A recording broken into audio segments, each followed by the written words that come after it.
I don't know how many times I've been suggested or compared to or just heard about a Mr. Mythos video. I've never actually had a chance to check one out, but I figured now would be the perfect opportunity. So we're going to check out one of his more popular videos entitled Agartha, the Hidden Civilization of Inner Earth. Let's hop right into it.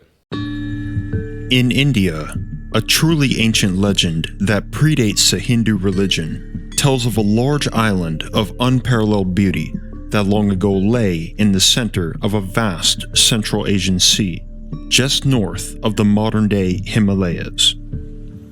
A race of godlike people with strange powers lived isolated on the island, uncommunicating with the outside world, except through a number of deep tunnels which stretched out in all directions, each hundreds or thousands of miles long, burrowing underneath whole continents and even oceans. On this isolated island, society flourished at an extraordinary rate. Science and the arts developed peacefully, never threatened by wars or epidemics, remaining purposefully hidden to protect their wealth of knowledge from the calamities that habitually plagued their brothers and sisters in the outside world. But a tremendous force was soon to befall the Earth, and even this utopia was doomed to destruction if they stayed their place. Perhaps a great flood, or an invading force of epic proportions. The exact reason is not known. But the story tells that the people of the island escaped by moving their society into those tunnels and rebuilding their civilization entirely underground. So realistically, well, first off, let me just hit it with an initial first impressions. I love this guy's voice. I love his presentation. I love the aura. This is all really well made. His first impressions are great so far. But as far as where he's going with this, it sounds like he's, and I may be interjecting too soon, but it sounds like he's suggesting a single organization was the start of Agartha. But I find it really hard to believe that something as vast as a inner earth would have just a single source. I feel like that would be such a popular hotspot within people that are in the know, that there would be all sorts of civilizations and entities and races and beings and different types of interest in a inner earth civilization. Let's see where it goes. No longer an island, but a subterranean kingdom, leaving no trace on the surface but the entrances to their tunnels, most caved in over thousands of years. For the purposes of our investigation, this lost empire will be known as Agartha. The hidden paths to Agartha that survived are still said to exist in the ancient ruined cities of India, such as Ellora, Elephanta, and the Ajanta caverns, as well as in other countries, such as in the recess of Afghanistan, in the Hindu Kush. This legend of the island is particularly strange, because if taken absolutely literally, obviously there is no ocean north of the Himalayas, but instead the Taklamakan and Gobi deserts. But if we took a trek into the arid, weather-bleached peaks of Everest, K2, or Kanchenjunga, you may be advised not to trip over the countless fish bones, coral reef remnants, and fossils of sea lilies littered across some of the tallest peaks. It's a lesser-known fact that the mighty Himalayas, often called the roof of the world, were once underwater, and that was the Tethys Sea, before the massive geological event known as a continental drift took place, and India collided into Eurasia, where it remains to this day. But what about those tunnels that supposedly stretch across the world? Why do parallel myths of gods or godlike people living in vast underground cities, protected from calamities above, appear in traditions and cultures across multiple continents, from Africa to America to Asia? tracing its roots back to the dawn of civilizations and perpetuated by the men who, through eyewitness testimony, have claimed to have visited the lost civilization themselves within the inner earth. I'm Mr. Mythos, and I welcome you to Truth or Lore. So, for some reason, his little anecdote there about people that have experience, they have their own tales and everything, and that's like the ultimate. Well, my dad works at so and so. My dad works at a dealership or whatever it may be. It's like the ultimate flex that you can't necessarily prove or back up. But yeah, so far I'm enjoying the cut of his jib. Let's continue this Mr. Mythos video. The concept of Agartha is deceivingly simple. An inner earth kingdom linked to every continent of the world by means of an extensive network of tunnels. But our investigation is not an easy one. For such an expansive and archaic topic that is typically skewed with conspiracy theories, the truth of a genuine inner earth civilization that may still exist today remains in obscure documents, the riddles of Buddhist lamas, and the lost teachings of a so-called cult of Agartha, all of which we'll be exploring in this video. And of course, tunnel mythologies across the globe. But we may want to begin with a studious Frenchman by the name of Alexandre Saint-Yves, and the rather bizarre circumstances of how he came to be acquainted with the secret world, accidentally letting it loose into the minds of Westerners, where the land of Agartha continues to be speculated upon. What a big oopsie. Yeah, I know we got this big giant inner civilization that's secretive and kept off from all of humanity, but I think I told him. Sorry. Alexandre Saint-Yves today is an enigmatic, almost unknown figure. But in the 19th century, the writings and teachings of this respected philosopher and occultist paved the foundation of French esoteric tradition. And this was largely due to his unquenchable curiosity for the mysteries of the world. Having gained much wisdom learning ancient Hebrew for his breakthrough work, Mission of the Jews, Saint-Yves was keen to deepen his understanding of the world and unlock more secrets through the even older language of Sanskrit, ancestor to all modern Indo-European tongues. And in 1885, he hired a teacher. Through a mutual connection, Saint-Yves was introduced to a man who called himself Prince Harji Sharif, an impressive scholar who supposedly left India after the Indian Rebellion of 1857 and set up shop in France as a bird seller and professor of the Oriental languages. A bird seller. Quite an exotic profession there.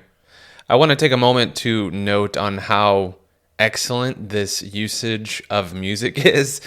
As a creator, I pick up on these smaller things, and the use of music is not necessarily just plain background music. It's really an emphasis on certain notes. So I just wanted to commend that. His true origins, however, are hazy.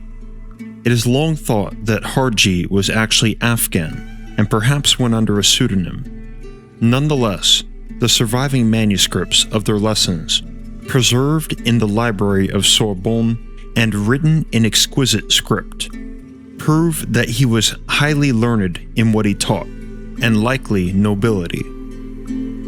The mystery of Agartha was actually planted in the title of their very first lesson together. First lesson in the Sanskrit language to Monsieur Marquis Saint-Yves Delvedre Paris, this 8th of June, 1885, by teacher and professor H.S. Bhagwandas of the Great Agarthian School. Saint-Yves intently asks his teacher, what was this Great Agarthian School? Only to receive vague answers and continue on with the lesson. But the French occultist didn't give up easily. Studying with Harji 3 times a week, several notebooks were compiled, including excerpts from their informal conversations together, written out in Sanskrit, which contain phrases such as elements for the Agarthian rite alone for the use of initiates, the holy land of Agartha, and how was he able to leave Agartha.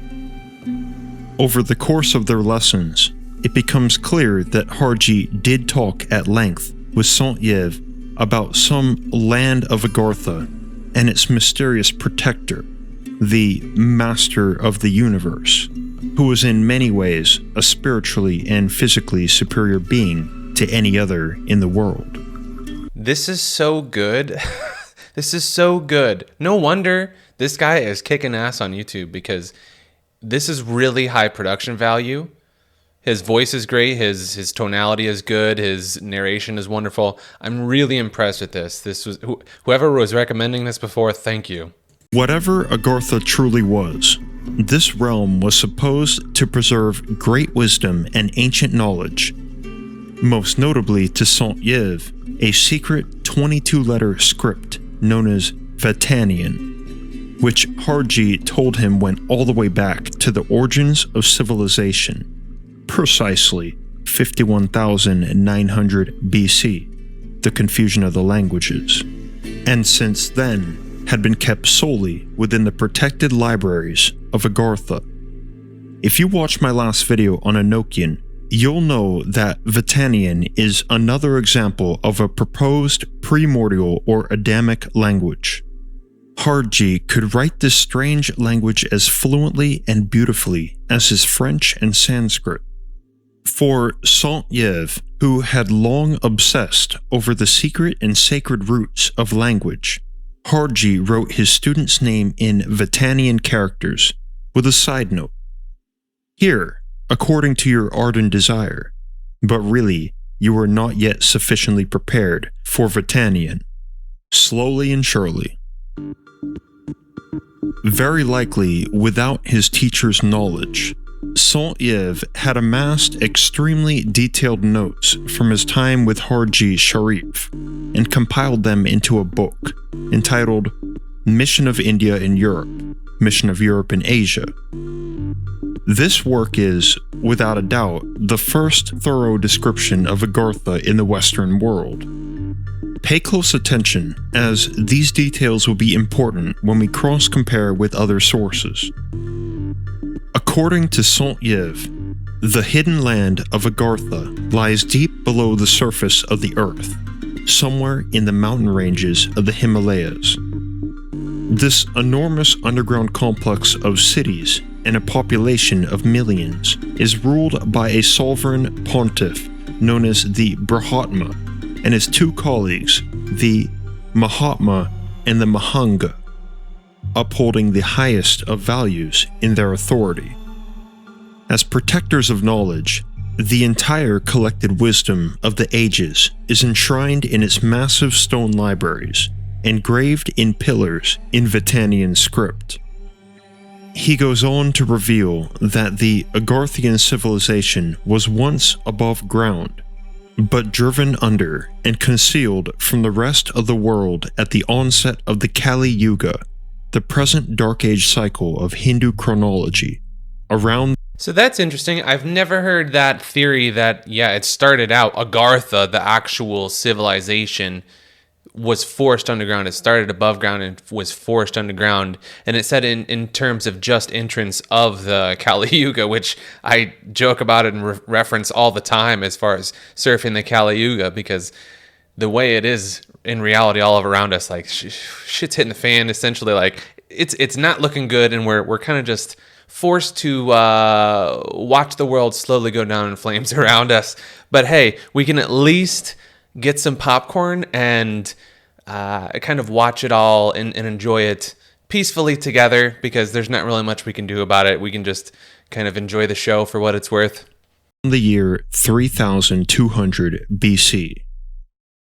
Agartha is prophesized to reveal itself to the surface once again, but only once the world above attains spiritual balance in our governance. Long has this hidden civilization enjoyed advancement of technology at a greater pace than our own, including gaslighting, railways, and air travel. And when describing one of their most prominent technologies, Saint-Yves accurately predicts fiber optics over 1 century before their invention. He describes, quote, electrical pathways, not made of steel, but of flexible glass, which do not imprudently deplete the carbon reserves of the planet, nor saddle it with an iron framework no less conducive to the spread of some cosmic plagues. Though Agarthian society flourishes largely in complete isolation, they keep careful record of the discoveries of modern man, even from the remotest regions, by means of a vast network of tunnels that span across Earth.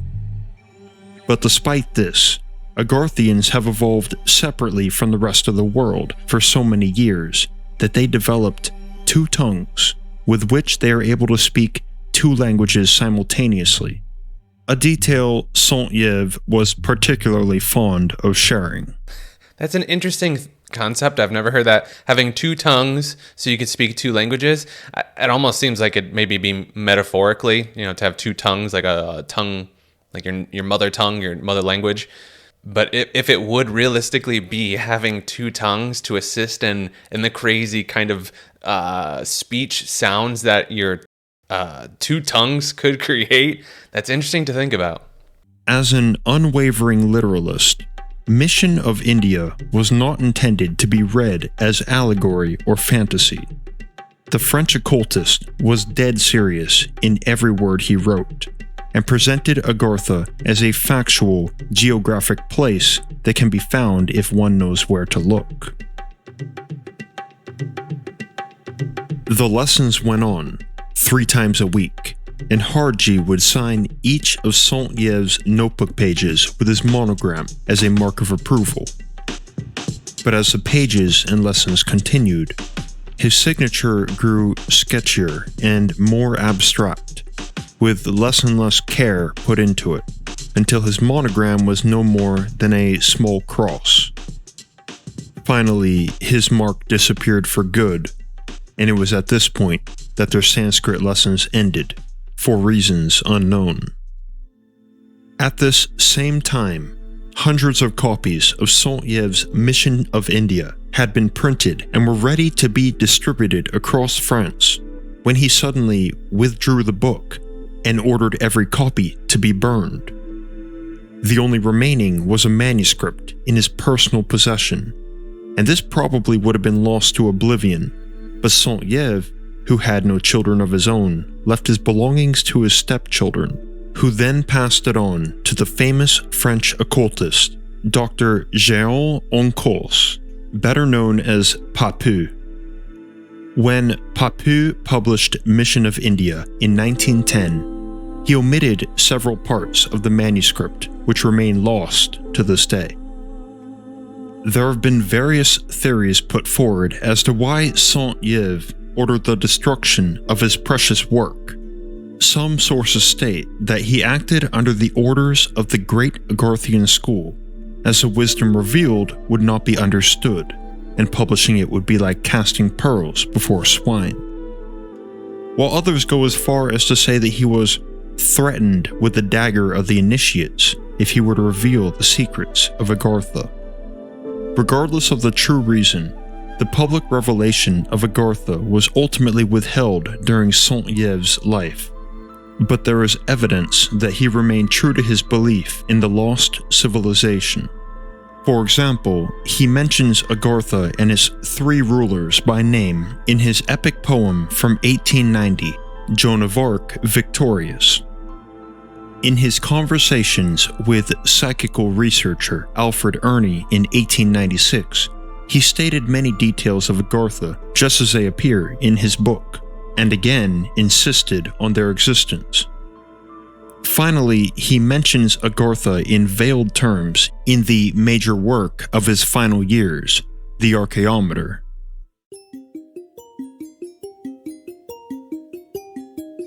This is so good. This is so good. Why did Alexandre Saint-Yves find this odd and outlandish idea of Agartha so irresistibly fascinating, but more than that, genuinely believable? We can take a guess that during his previous period of learning the Hebrew language and studying the Jewish tradition of Kabbalah for his work, Mission of the Jews, he came across the ancient revelation that not only was the Garden of Eden, an actual physical utopia located on Earth, but more accurately, deep within the planet, and could be reached by traveling through a cave. Specifically, this cave is the real-life location known as the Cave of the Patriarchs, branded by Jews as the Cave of Machpelah, and to Muslims as the Sanctuary of Abraham, serving as one of the most holy pilgrimage sites in both religions. Stated clearly in the Zohar, the foundational work of Jewish Kabbalah, as well as in other ancient sources from the region between Israel and the Dead Sea, the Garden of Eden should indeed be thought of as an inner earth kingdom. The timely parallel of Eden and Agartha should not be surprising though, as one considers that the belief in another, more holy world inside of our planet Earth is easily one of the most consistent motifs in mythology. I can hardly begin to count the number of ancient cultures which allude to the inner realms of Earth, if not an entire civilization that resides there. Just in North America, for instance, the Navajos believe that their ancestors emerged from a subterranean world under the Navajo Mountains. The Aztecs feel that they were one of 7 tribes that came out of the caverns of Aztlan. The leaders of the Creek tribes state overtly that the earth opened up in the west and the Creeks came out. The Pawnee story of creation tells that all living things came from under the ground. The Zuni believe that in the old days, all men lived in caves at the center of the earth. And again with the tunnels, there is an old Apache legend about a long and deep cave in Arizona which is said to lead to an inner earth kingdom inhabited by a mysterious tribe. I could go on about the legends found in Central America, South America, and in other continents, which I will expound upon later in this video, particularly with closer parallels to Agartha, such as the lost city of Shambala, and especially those legends which describe a network of tunnels. But for now, I will leave you with this quote from the book Records of the Past, written by the influential Assyriologist Archibald Seiss. There is a dwelling which the gods created for the first human beings, a dwelling in which they became great and increased in numbers, and the location of which is described in words exactly corresponding to those of Iranian, Indian, Chinese, Eddaic, and Aztecan literature, namely, in the center of the earth. It said, in this dwelling it made you great. What does that mean, to be great? Gain significant, valuable information? To increase your lifespan, to cure ailments, perhaps all of the above? It would be, outside of obviously the benefit of seeing whatever is hidden from the public, it would make sense for there to be an additional benefit beyond just discovering what's unknown to the public, to our society, whatever. So if there was this incentive, this benefit, this medicine, this cathartic, this therapeutic enhancement of some kind that you got just for visiting, that would give even more reasoning for them to kind of keep it away from everybody.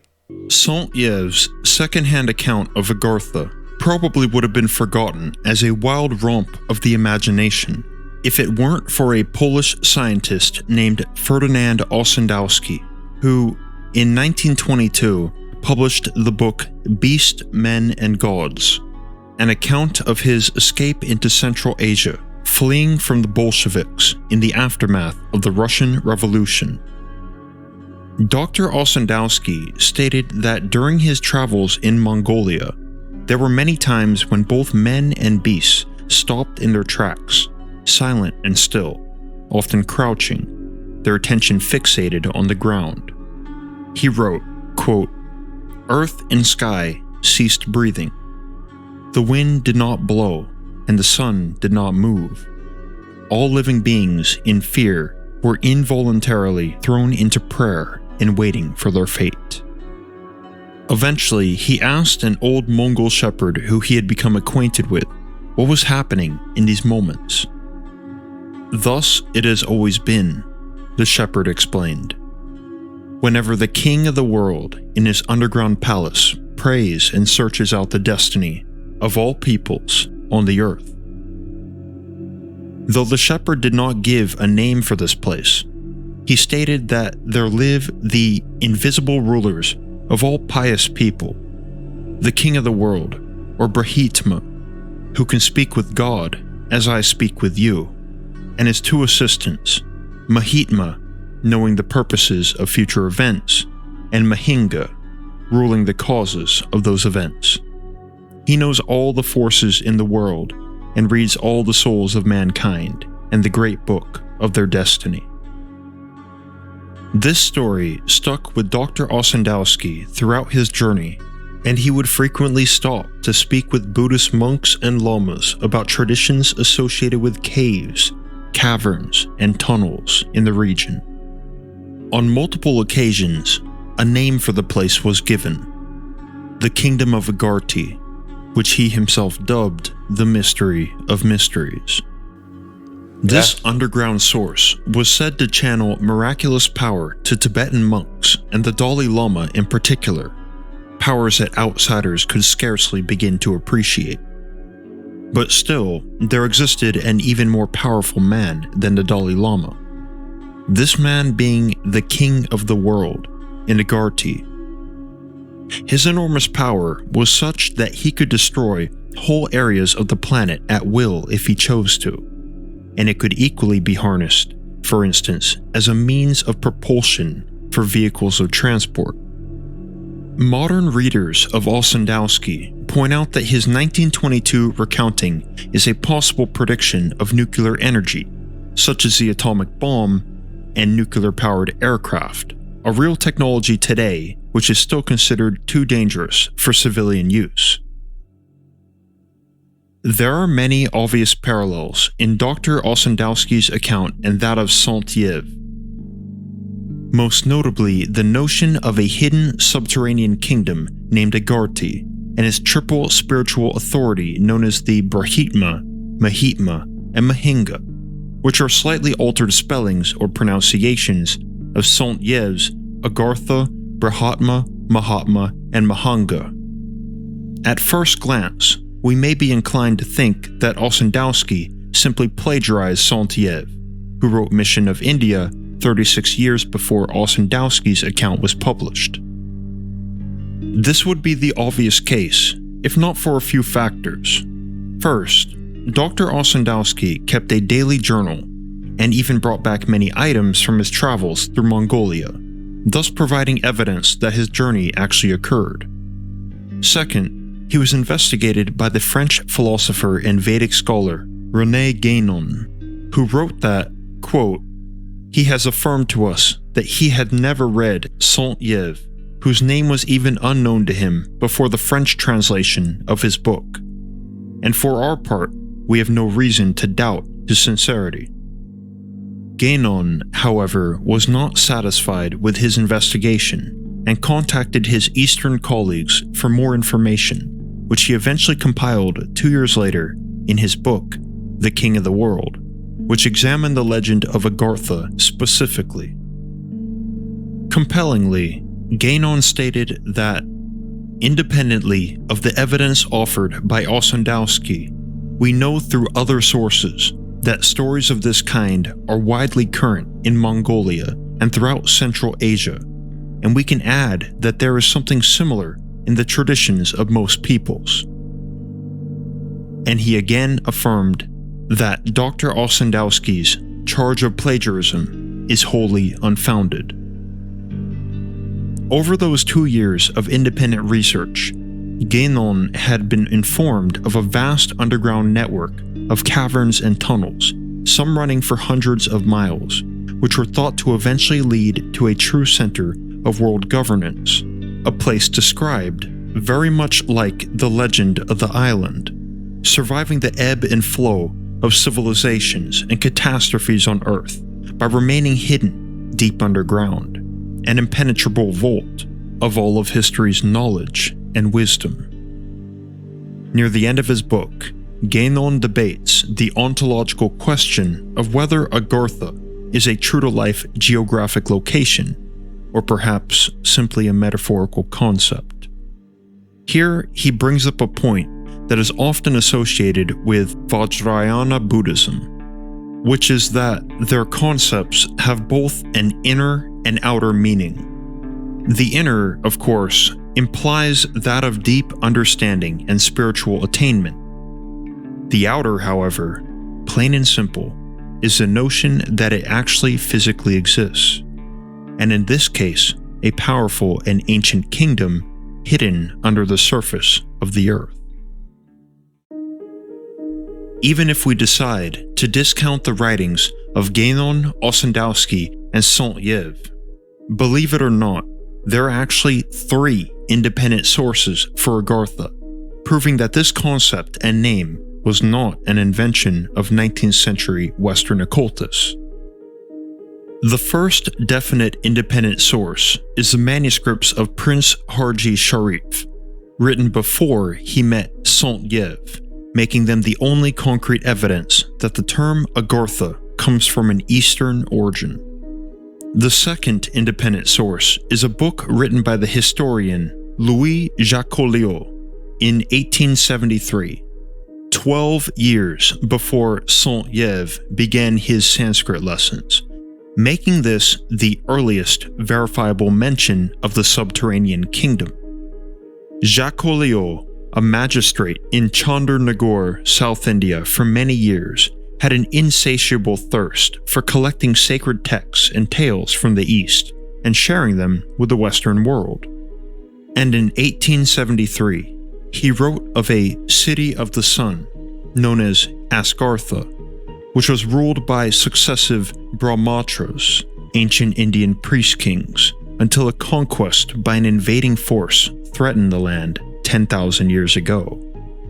2 years later, in 1875, he expanded on his account of Agartha, for the first time implying that it was hidden underground. This unknown world, of which no human power, even now when the land above has been crushed under the Mongolian and European invasions, could force a disclosure, is known as the Temple of Agartha. Those who dwell there are possessed of great powers and have knowledge of all the world's affairs. The third possible independent mention of Agartha may actually predate Jacoliot. In 1871, the French philosopher and theologian Ernest Renan described Asgard, the city of the gods in Norse mythology, as being located in Central Asia. This is not a confirmed reference, but it is definitely strange to read of a utopian land so phonetically and geographically close to that which Jacoliot described just 2 years later. These 3 writings of Harji, Jacoliot, and Renan in tandem are evidence that Agartha itself is not just a Western fantasy, but possibly a myth that goes much further back in the East. And while the oldest myth in this video may very well be that of the island, our next stop comes in second, the legendary hidden city of Shambala.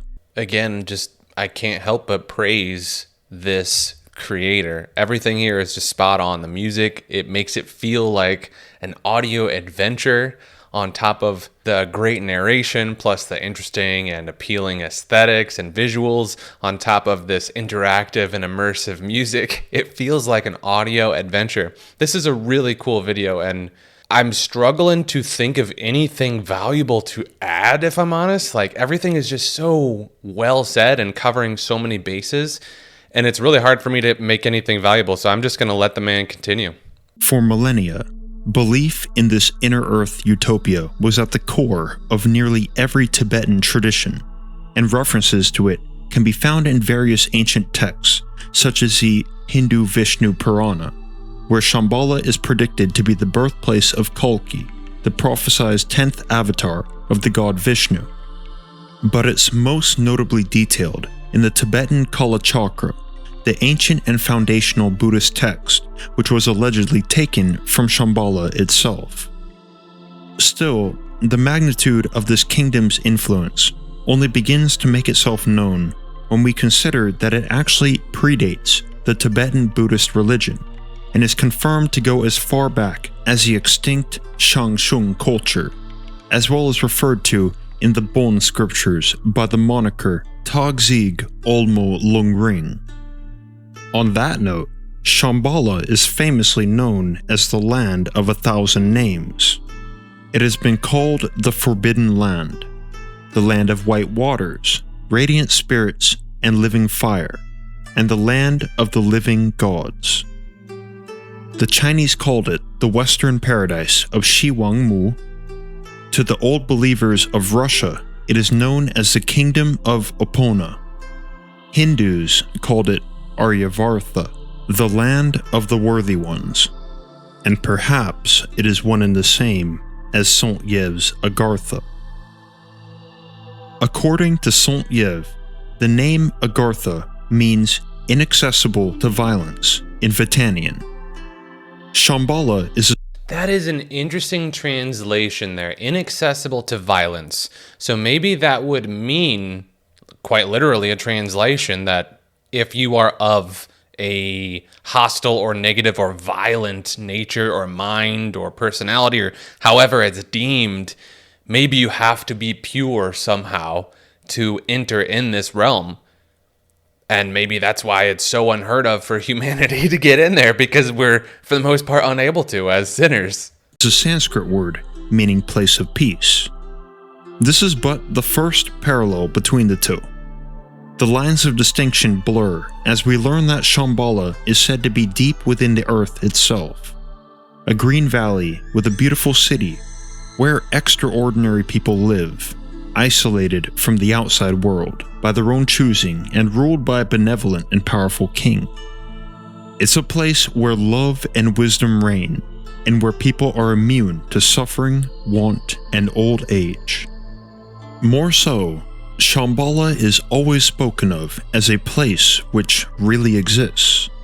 The Hidden Kingdom is supposed to be situated in the mountainous regions of Eurasia, typically thought of as a vast complex of inhabited caverns underneath the Himalayas. Some legends say that the entrance to Shambhala is obscured within some abandoned monastery in a remote valley. It may or may not be important to note that several writers throughout the years have stated that the word Agartha appears in the 1774 scripture on Shambhala, written by the 6th Panchen Lama. Unfortunately, this is difficult for me to verify due to the obscurity of the text. If there were to be a ancient entrance to this place, presumably it would be one of multiple, and if not, just one of maybe a few. I don't think that, well, again, it's just my human mind thinking this, but it would make sense to me if there were to be this gigantic conspiracy of an inner earth society. These entrances would be used regularly, correct? Like, so it wouldn't be as secretive. Maybe he's just talking about to humanity. It really does seem like that in order for this to be realistic, there would have to be two tiers of in the loop, two tiers of society, at least, those that are in the loop about this stuff and those that are us, just, sheeple, if you will, consumers, whatever we may be. But those that are in the loop are presumably they're caught up to speed with all this, or maybe they're just as in the dark as we are, and they just kind of figure it out.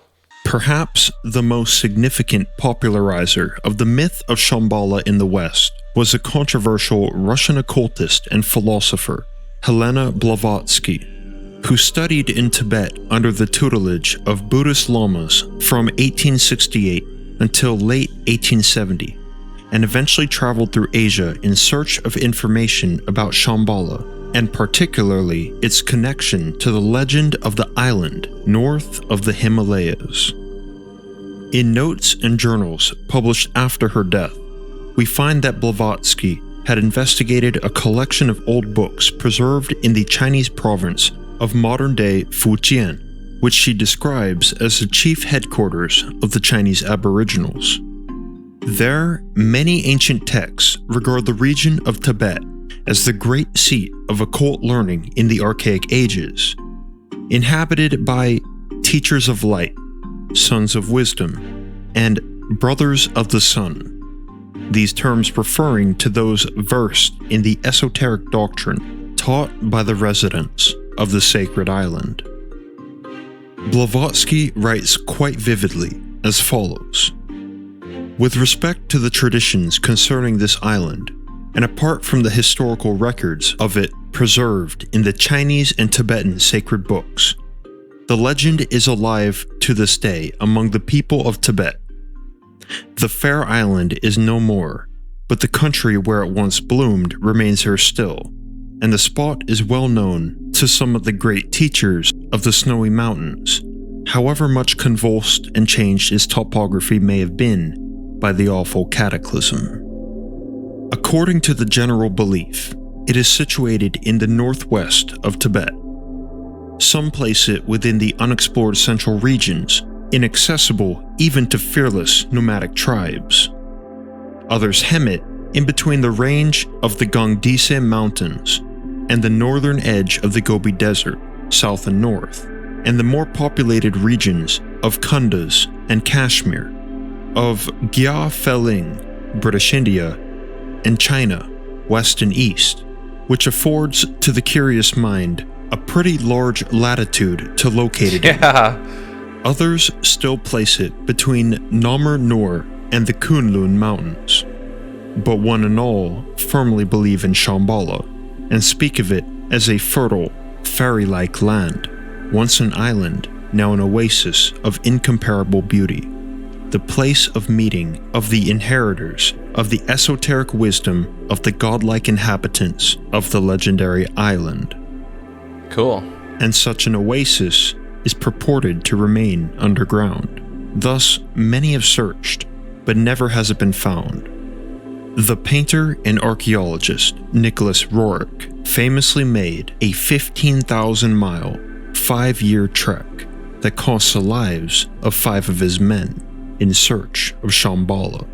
In his travel diary, Roerich wrote that the closest they had gotten to the hidden kingdom was in the Altai Mountains in the valley of Umon, when an old sage led them to a small abandoned temple and revealed the entrance to a tunnel blockaded by carefully cut stones. He assured them that Shambhala would reveal itself when the world was ready. Until that day, humanity may only speculate with grandiose legends of what could be. Going full circle, from all my research, I can deduce a few things, which I encourage you to debate in the comments. First, that Agartha is likely another name for Shambhala, and Shambhala itself is a direct reference to the legend of the island. Second, based upon millennia of belief and centuries of testimony, as well as the presence of extensive and unexplored caverns in the region, if Agartha really exists, it's likely located beneath the Hindu Kush Himalayan region. Many hydrological tests carried out by spelunking expeditions suggest the existence of large-scale caves below the surface, but so far the vast majority have remained inaccessible. and we know that this mountain range was once the bed of an ocean floor. Third, that it is genuinely very strange that in every continent of our planet, we find a multitude of legends telling of deep tunnels that lead to a hidden underground godlike civilization. And with that, it's now time to travel the world and investigate a few of my personal favorites, all of which are true mysteries in of themselves. That's actually a brilliant point with how many different legends and myths and tales repeat this same concept of tunnels leading into an inner earth. How many times does it need to be repeated for there to be some sort of factuality to it? To me, it's kind of similar to the flood myths. Like in various religions and legends and myths throughout all of history, throughout the world, you can find legends and stories of flood, just like these tunnels that lead inside. Perhaps it's coincidence that these things are repeated throughout so many different instances, but perhaps there's more to it. We return back to the Cave of the Patriarchs, the supposed gateway to the inner earth realm of the Garden of Eden. In this cave, many artifacts have been recovered that are thousands of years old, though no one has been able to venture deeper than the first few chambers. Like the Egyptian pyramids, it's thought that there are many hidden chambers and passageways that are yet to be discovered. The chambers that are currently known were found by removing boulders and blockages, and one room was revealed by removing a specific square stone that was marked differently than others near it. Because of the Cave of the Patriarchs' religious significance, access to the caves themselves are almost always barred, even to archaeologists, and it's only been during times of political turmoil, such as for a brief period after the Six-Day War, that we've been able to explore and gather artifacts from the caves. There are only two known entrances, and both are sealed, one by a metal grate which is then covered by a dome, and the other is blocked by a large stone. We really have no idea how deep this cave goes. In Mayan mythology, there is an underground realm known as Shambala, the land that the sun goes down into, which is inhabited by godlike people, their civilization supposedly vanishing before recorded history. The Maya's sacred narrative, the Popol Vuh, describes actual structures and locations said to be part of Shambala, and places its entrance in Guatemala. Today in Guatemala, an astonishing 500 miles of tunnels have been mapped underneath the Mayan pyramid complex known as Tikal. There remains a mystery of how 500,000 Mayans escaped the decimation of their culture, and modern researchers believe the key lies in these tunnels. In Mexico, 11 subterranean stone temples and an ancient underground road have been found. And in May of 2020, archaeologists discovered a secret tunnel 10 meters underneath the Pyramid of the Moon in Teotihuacan using subsurface imaging technology. No one has been able to enter the tunnel yet, or even find an entrance, and its true extent and purpose remain unknown. In Egypt, ancient historians made a number of references to a network of passages connecting the major pyramids, the Sphinx, and other underground locations, in particular, a colossal underground city of 3,000 chambers, lavishly decorated, known in Egyptian legends as the City of the Gods. In the 5th century BC, the Greek historian Herodotus wrote the following: "There I saw 12 palaces regularly disposed, which had communication with each other, interspersed with terraces and arranged around 12 halls. It is hard to believe that they are the work of man. The walls are covered with carved figures, and each court is exquisitely built of white marble and surrounded by a colonnade. Near the corner where the labyrinth ends, there is a pyramid, 240 feet in height, with great carved figures of animals on it, and an underground passage by which it can be entered. I was told very credibly that underground chambers and passages connected this pyramid with the pyramids at Memphis. This claim was backed up 500 years later with a matching account from the Greek historian Strabo. Yet, this city of the gods remains unfound. It's a fact that the Giza Plateau has an enormous underground system that is a combination of man-made tunnels, natural caverns, and subterranean rivers, which have been continuously discovered and mapped since 1978. And in ancient times, Giza was known as Rostal, which literally translates to mouth of the passages, a direct reference to the entrance of the Egyptian mythological underworld. Certainly, this is a strange one, but perhaps not as Agarthian as the next. Early Indian religions, particularly Jainism, Hinduism, and Buddhism, believed in an underground world known as Patala, which translates literally to that which is below the feet. This is interesting to see it all mapped out according to the human body here. It reminds me of those charts that show how each various point of your body is linked to a certain muscle or stress, or I can't think of the name of it at this point, but it makes me think of that. This realm is described as being filled with splendid jewels, beautiful forests and lakes, and lovely maidens. Sweet fragrances and music fill the air, and the ground which one walks upon is often coated in gold. Like Shambala, Patala is believed to be a real place, a civilization comprised of realms and cities. In the surface world, caves guarded by spiritual beings, known as asuras, are believed to be entrances to Patala. Perhaps most interestingly, the inhabitants of Patala are the Naga, a race of semi-divine, half-human, half-serpent beings that can occasionally take human form. Rituals devoted to the Naga have occurred throughout South Asia for at least 2,000 years. They are most often described as wealthy, powerful, and proud beings, strongly associated with water, rivers, lakes, and seas, and they are said to be guardians of treasure, both physical and intangible.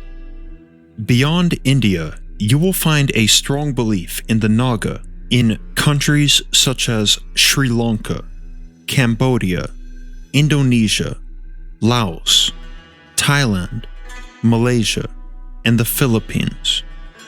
Every one of these cultures associates the Naga with a race of snake-like demigods who live underground, some going as far as to assert that the Naga are the origins of their people. We may even be able to argue that the ancient Chinese legends of dragons are references to the Naga, as they look suspiciously similar and are said to be wise and powerful creatures, the mentors of kings and the creators of kingdoms. According to Chinese mythology, most dragons live in the sky, but there are actually two races of dragons that are earthbound. The Futshanlong, which are underworld dragons who guard treasures, and the Dilong, which are earth dragons who live underground and control the flow of water. Two associations that exactly parallel the Naga. Because of this, we may hypothesize that these two beings stem from the same mythological root.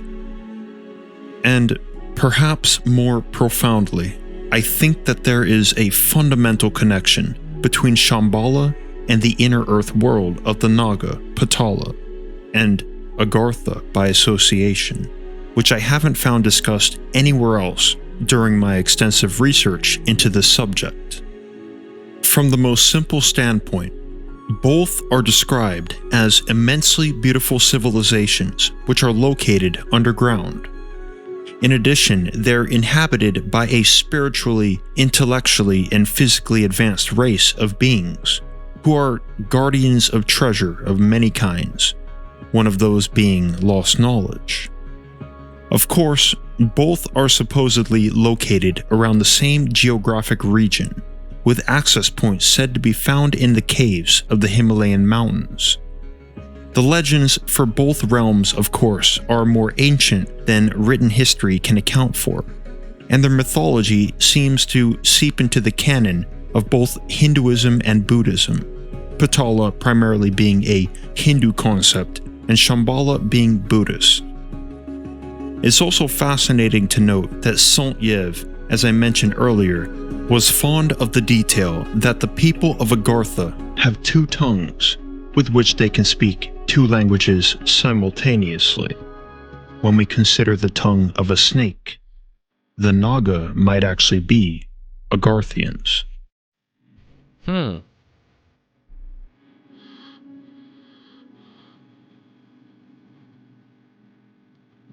We return to the time of those fateful lessons in Sanskrit, as there is one last mystery yet to ponder. What I speak of is a twist in the story. The mysterious so-called second Indian of the great Agarthian school that made contact with Alexandre Saint-Yves. In 1935, Jean Rayon, an influential French esoteric scholar and close associate of René Guénon, asserted that a restrictive sect of Hindus had been searching for a suitable student of Western origin to imbue long-forgotten doctrines, and had specifically chosen Saint-Yves as their ideal vessel. That concept is wild to me. They're looking for a suitable candidate to learn esoteric hidden information and knowledge. That makes me salivate. That's why I do YouTube. So eventually, some hidden organization is going to reach out to me and they say, Maker, you look like you've got what it takes to take on the wealth of knowledge, the secret information that will give you access to the hidden realms or what, I don't know. It's almost like a pipe dream for a conspiracy theorist to have access to gain access to this hidden information, this esoteric knowledge that could unlock secrets to the universe. They sent the Afghan, Prince Harji Sharif, to transfer this knowledge. Rayon then expanded the details in 1948, writing the following. Later, at a date which we cannot specify precisely, Saint-Yves was in contact with a Hindu, far more serious than Harji Sharif, who originated from North India. The evidence for this second Indian is corroborated in the analytic index to Saint-Yves' own notebooks. There he refers to one of his notebooks as the secret teaching of the Brahmins, communicated to me by the Rishi Bhagwandas Raji Shreen. Although the name consists almost entirely of honorifics, this is unquestionably the more serious guru Jean Rayon wrote of. This specific notebook connects the 22 letters of the Vatanian alphabet with Hebrew and Sanskrit root words. Apparently, at some point, the project did not go as planned, and the second Indian determined Saint-Yves to be unworthy. He and Harji halted their teachings and left Saint-Yves with an incomplete understanding of the doctrines of which he dedicated the rest of his life to figuring out, as seen in the obsessive, speculative nature of his final work, the Archaeometer. But in the first place, why was Saint-Yves chosen as an ideal vessel to introduce the ideas of Agartha to the West? This is a question that has long been speculated. The leading theory is his breakthrough work, Mission of the Jews. In the preface to the book, Saint-Yves wrote extensively on a certain letter written by, in his words, one of the affiliates of the great fraternity of the Himalayas. He then translates the letter into French, calling it a pure Orient pearl. The contents of this letter deal largely with India, science, mysticism, and cycles. In fact, this letter was one of the now famous Mahatma letters, written by the Mahatmas Kuthumi and Maurya. If we turn back the clock 5 years, the occultist Helena Blavatsky, who we briefly discussed before, moved to India, where she met the Tibetan Mahatmas Kuthumi and Maurya. They asked a favor of her. The two teachers wanted to perform a 7-year experiment to see if the West would be receptive of the wisdom the East had to offer. They chose 2 of Blavatsky's associates as initiates, the ornithologist Alan Octavian Hume and the Anglo-Indian newspaper editor Alfred Percy Sinnett. The letters they wrote to them would become known as the Mahatma Letters. Hume did not stick around for long, but Sinnett did. Sinnett was particularly valuable to the Mahatmas, as his job and connections as a prominent newspaper editor allowed him to publicize their philosophy. However, over time, the Mahatmas became disillusioned with how Sinnett's Western prejudices misconstrued their doctrines, and their correspondence with him ultimately ceased. This same story may be told for Saint-Yves, as he was likely chosen for his public display of sympathy toward Oriental doctrines, and his career as a writer and publicist were on the rise. Thus, it's unlikely to be pure luck that in 1885, a mutual connection introduced him to Prince Harji Sharif, who then encouraged him to learn Sanskrit, study the Bhagavad Gita, and eventually discover the secrets of the Vatanian alphabet and Agartha, seemingly on his own. Unfortunately, from the evidence we have available, it seems Saint-Yves became a little too enthusiastic and carried away with the concepts. Similar to the newspaper editor Alfred Sinnett, Alexandre Saint-Yves was ultimately chained to his prejudices. Although he had the utmost respect for the East, Saint-Yves would write in his book, Mission of India, that the world of Agartha will be accessible for all mankind when Christianity lives up to the commandments which were once drafted by Moses and God. And in his final work, The Archaeometer, he stated that it would eventually be necessary for India to be converted to a Christian and Catholic order. Jean Rayon stated the problem most clearly. It seems that Westerners, even when they manifest traditional tendencies, cannot resign themselves to not being superior to the rest of the world. One can believe that such an attitude contributed not a little to the preventing Saint-Yves from profiting fully from the Oriental teachings which he had occasion to receive. It may forever be a mystery what revelations were withheld, but it's finally time to follow in the footsteps of the French occultist more than a century later and draw whatever conclusions are possible in this truly mind-bending puzzle that is Agartha.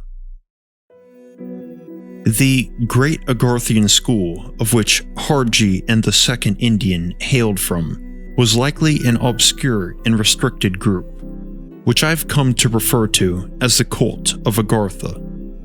We can deduce that they indeed existed, but only arose to Western knowledge on 2 occasions, that of Louis Jacques-Collioure and Saint-Yves. As for the strange Vatanian alphabet and language, this was clearly quite developed and not rudimentary, but still tied to secretive initiation practices. Now for the big question, as to whether an inner earth kingdom such as Agartha, Shambala, or Patala actually exists, or perhaps the island that once sat in the ocean of the Gobi or Taklamakan Desert. There is no hard evidence, only a strange collection of legends that really make you wonder. And considering that both deserts, as well as the Himalayan mountains, are some of the most extreme and uncharted places on Earth, there is no doubt that much is left below our feet to discover. So now I turn the discussion to you. Is there any significance to the connected myths across the globe? Can certain tunnels and caves truly lead you to a different world? And does the East really hold secrets that are beyond Western comprehension? Let your theories be known in the comments below, and maybe we can solve these mysteries. As for now, thank you all so much for watching. And thank you, Mr. Mythos, for that phenomenal video. That was an absolute treat, a pleasure to watch. I will definitely be watching some more of that again. I'm sure a lot of you guys have already seen his stuff. If not, link down below. Definitely worth checking out. As far as the subject at hand, an inner Earth Agartha, some inner secret society civilization, one of my favorite conspiracy theories and concepts in general, and I don't see why it would be impossible. It really again boils down to questioning everything. I'm sure it's contradictory to most mainstream science, but it's still fascinating, the concept, to me. So if nothing else, it's interesting. Plus, realistically, we know less about the bottom of the oceans than we do about space, so I don't see why it would be out of line to imagine that correlates to inner Earth as well, to imagine that we know the inside of Earth when we've never been there, just like we've never been to the furthest depths of space. We can't verify these things, so it's all going to be speculation and prediction. I think it's just as likely. Either way, this to me is just as likely as flat Earth versus globe, inner Earth versus concave Earth versus all of these things to me are just as likely, and that's why they're so fascinating to me, because it's like reading a story that could be true, and it may be a delusion, like a shared delusion that we all have to just kind of imagine these things being possible, to kind of be able to ignore or bypass settled science and the mainstream view of things to accept them as plausible, I think has a certain significance to it. You can definitely tell a whole lot of research went into this, seeing how many different case studies and legends and stories, and there was just a lot that went into it. So again, massive props to this creator. I love this concept. I hope it's true. And I hope that we learn the truth about it, just like everything else. Appreciate you guys all tuning in. As always, question everything. I'll see you guys all next time. Cheers.